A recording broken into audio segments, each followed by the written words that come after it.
তৃণমূলের ঘর ভাঙল বিজেপি, তবে রাজনীতির ময়দানে নয়, সংসারের চার দেওয়ালে। বাড়িতে দুই সন্তানকে রেখে বিজেপি নেতার সঙ্গে পালিয়ে গেলেন তৃণমূল কর্মী স্ত্রী। শোরগোল কাণ্ড মালদার হরিশ্চন্দ্রপুরে। প্রেম বড় বালাই। উথাল পাথাল প্রেম। তৃণমূল কর্মী স্ত্রীকে নিয়ে পগারপাড় বিজেপি নেতা। বাড়িতে রয়েছে ছোট দুই সন্তান। অন্যদিকে বিজেপি নেতা জীবন দাসও বিবাহিত। তৃণমূল কর্মীর বাড়ি থেকে 100 মিটার দূরেই রয়েছে বিজেপির পার্টি অফিস, আর সেই পার্টি অফিস থেকেই নাকি প্রেমের সূত্রপাত। শুনেছি খালি কি শুনলেন? ওই মেয়েটাকে নিয়ে পালিয়ে গেছে। আচ্ছা, জীবন বিয়ে করেনি? হ্যাঁ করেছে, বিয়ে করেছে। জীবন বিয়ে করেছে? হ্যাঁ। বাচ্চা আছে জীবনের? একটা মেয়ে আছে, ছোট মেয়ে আছে। কত বছর? 2 বছর। তৃণমূল কর্মীর স্ত্রী ও বিজেপি নেতার সম্পর্ক ঘিরে শোরগোল কাণ্ড মালদার হরিশ্চন্দ্রপুরের কৈলাসনগর এলাকায়।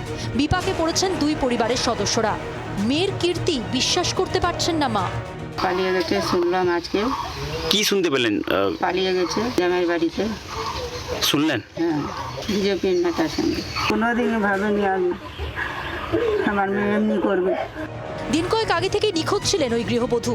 তার স্বামী তৃণমূল কর্মী, পেশায় টোটো চালক জিতেন রায় নিখোঁজ ডায়েরি করেন হরিশ্চন্দ্রপুর থানায়। কিন্তু পরবর্তীতে জানা যায় বিজেপি নেতার সঙ্গে পালিয়ে গেছেন তার স্ত্রী। আমার বউ